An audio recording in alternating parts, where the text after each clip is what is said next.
राम राम रघुनंदन राम राम।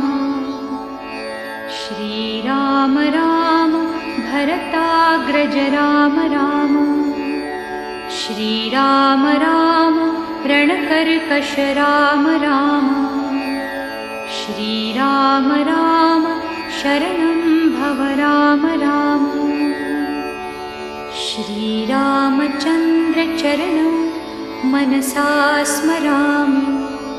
श्रीरामचन्द्र चरणं वचसा गृह्णामि।